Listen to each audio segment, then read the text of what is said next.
going on? It's Nolan, Jer. We're at the range. Yeah. So, just to be clear, we are all empty. Have it locked back. We have no flags. We have no flags to show that, but we're always keeping it safe. It's always number one. Ear Pro, Eye Pro, of course. So we have the age-old debate, what's gonna be better, AR-15 or the AK47. So the difference is this AR takes 7.62 by 39. That's why we got the banana mag here. It's a 30 round. It's not the standard traditional AR-15 mag. They don't have that much of a curve. Differences, if you look here, this on a regular AR mag goes up a little higher, so they cut it out just a little bit just for room of that bigger 30 cal to get through. However, you can take a regular AR-15 mag and it does in fact feed, but you're not going to want to use that for your 7.62. It's not going to load, not going to feed. You're going to have a lot of malfunctions. We're at a different place due to our cameraman happened to go on a date. We had to film on a different day and go over a couple different things, but for the test that day that we did, so my weapon, it's the Radical Firearms RF-15 7.62.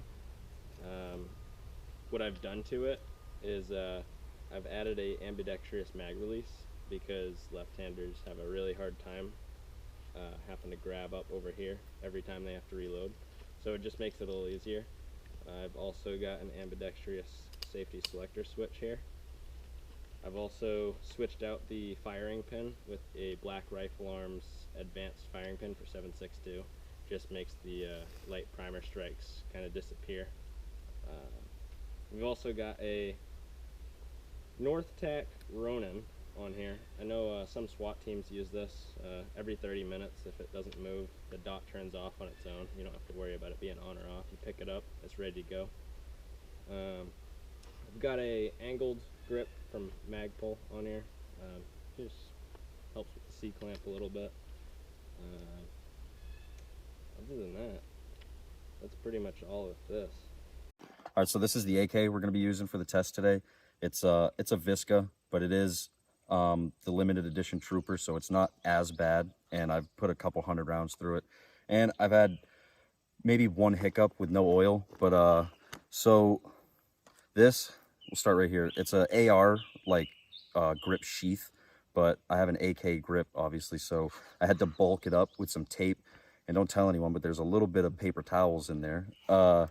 This is another little thing, little touch. You hammer around onto it to extend your charging handle. I like that. I have the Magpul little hand stop right here. Get that extra grip. Magpul M-Lock rail covers. They look nice and they feel good. Magpul sling. Circle 10 Romanian stock. It's like the nicest thing on this gun. And Monstrum sight is like $100. It holds up. Put maybe like 150 rounds with it, and it's still holding nice on there with cheap ass on hunt rail. So yeah, that's basically it. All right, so first test we're gonna do is Nolan is gonna take his AR. He's gonna do 2 shots downrange, hit a reload, and another 2 shots, and then we're gonna check the grouping on that. After that, he's gonna do the same drill with the AK, and we're gonna see the time and the grouping, which comes out better.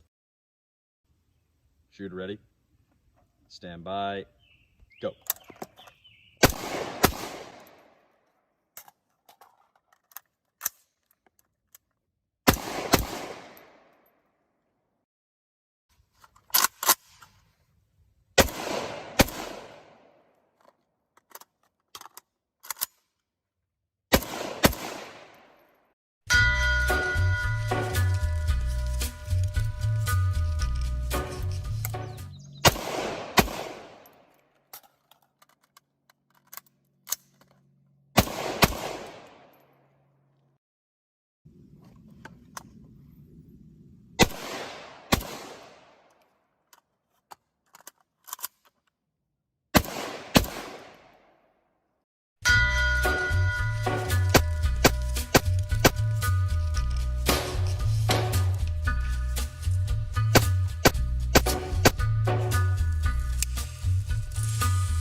conclusions we had on the test the day we were filming. We basically just found out that we're just better with our own gun, and it was almost like there was bias to it. But we were trying to not have that happen. But the targets will show that, the clips will show that. So yeah, I mean, when it comes to me, I just don't train a lot, so I missed one of the shots in the first round there. And also with the 5-round burst, I actually did better with the AK. Not sure if that's just because this is a stiffer trigger, or if the break is a little different, or if I just didn't want to mess up again. AK's just better. AK's, no. That's one thing I'll say though. Without all this ambidextrous stuff, AR is pretty easy to run for a left-hander, other than the fact that the mag release is a problem. But then again, you have to use your offhand to load the mag anyway, so as a left-hander, it's pretty easy to kind of go from here to drop the mag. It takes like a split second longer, but the safety selector switch, that's another thing for a left-hander. It's kind of easy to use. There's some people, I know the rangers, some rangers will literally keep their hand like this and use their thumb, and they say it doesn't affect shooting, so I wouldn't want to hold it like that. But so instead what I've done is I use the inside palm to kind of flick it down, and then I just hook it, and that works. So another thing I noticed as being left-handed with the AK, there's no way to operate the safety at all with this hand, and there's no way to operate the safety while having, like, being in the ready position here. So in order, like, that's something that slows me down a little bit with the AK in particular, is I have to be resting where the mag would be before I can even take off the safety or put it on. So it just affects things like a little differently. So there's a mag there. I literally have to do this rather than be up here. I can't really, that affects the shooting hand. So that's just one downside being a left-hander with the AK. So I guess with the AR, it's a little easier to be left-handed. In the clip with the reload drill that we did, you'll notice that I had a little bit of fumbling getting the mag in the mag well.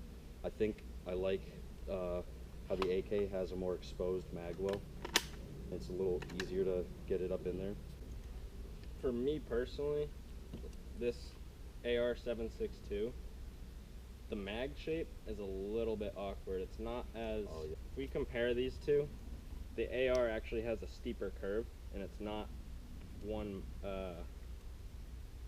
Like continuous bend. yeah, it's not one continuous bend. It's more like, because of the mag well of an AR, it has to go in straight, but you still have to have the curve for those bigger rounds.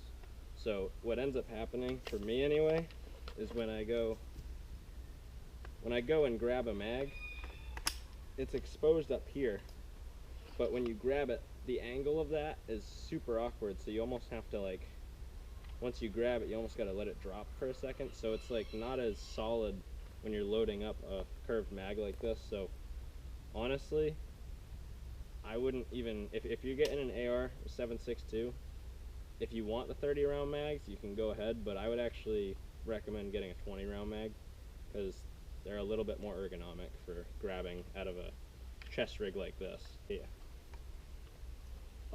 Some people might be wondering why I have this whole ass plate carrier on. Some good points. It makes the reloads a lot easier.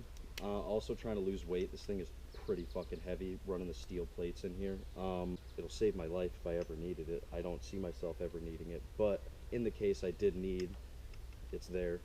I have medical supplies in here if something were to ever happen on the range, any accidents. I have some shears.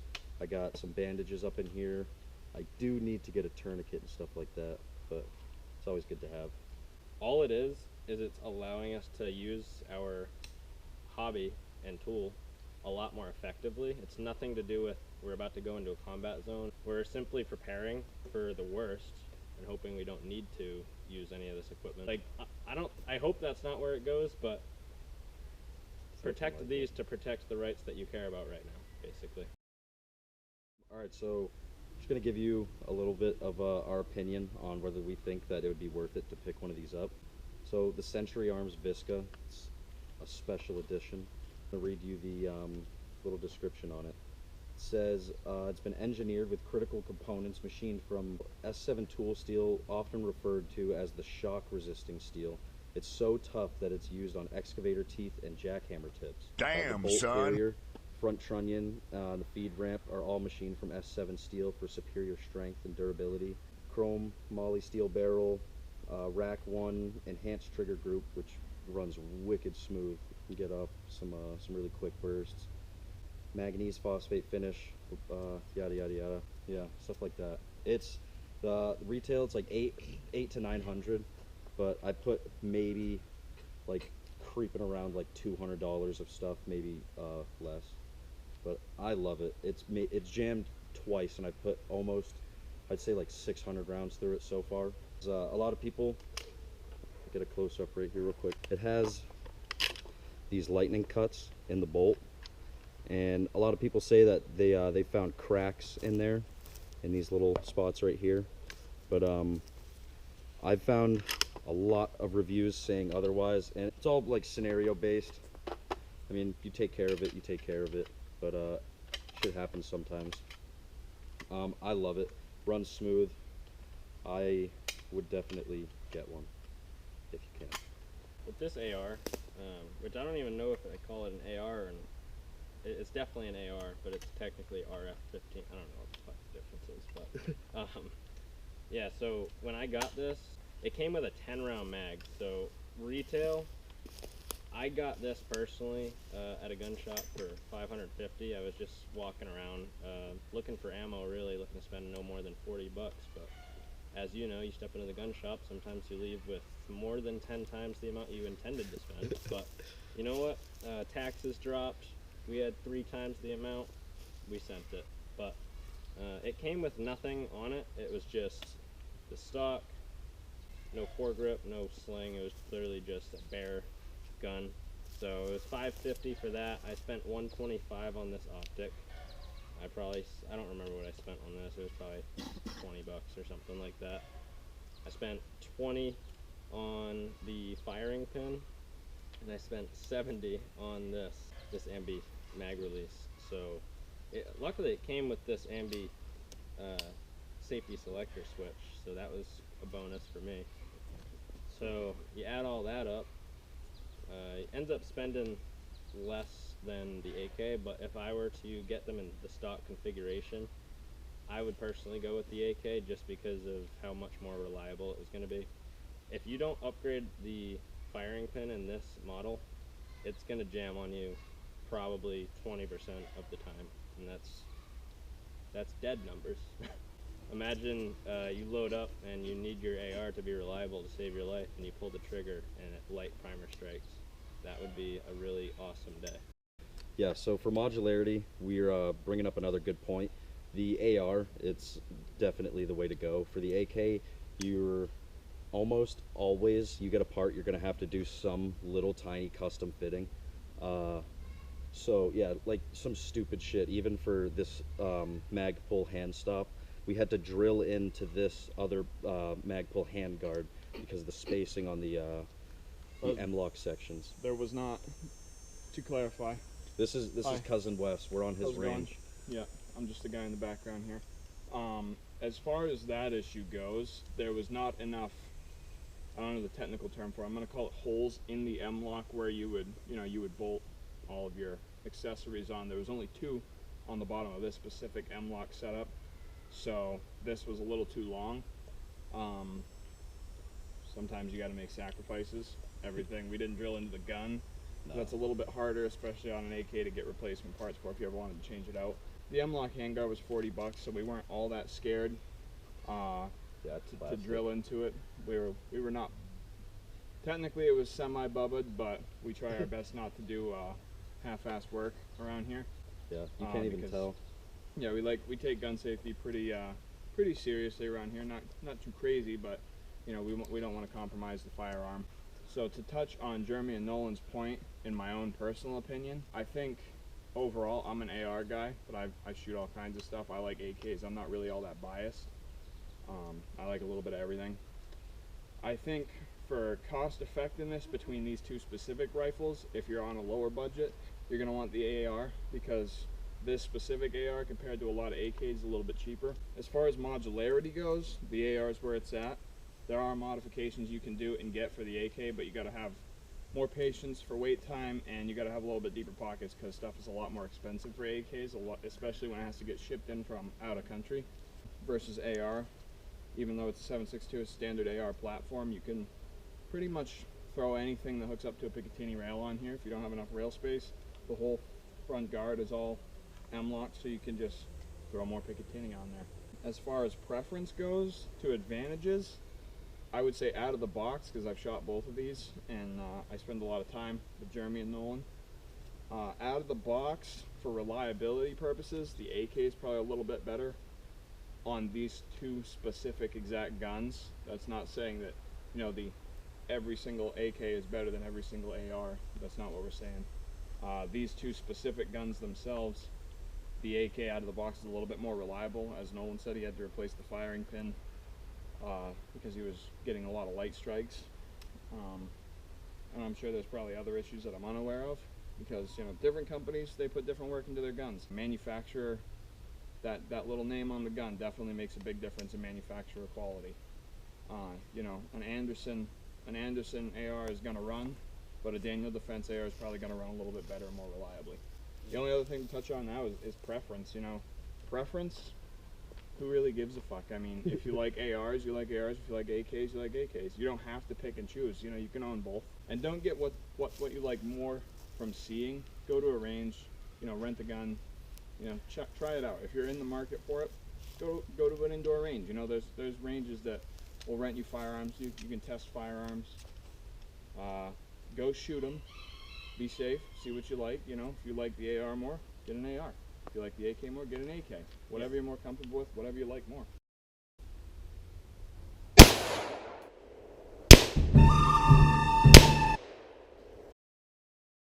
Ah shit, here we go again.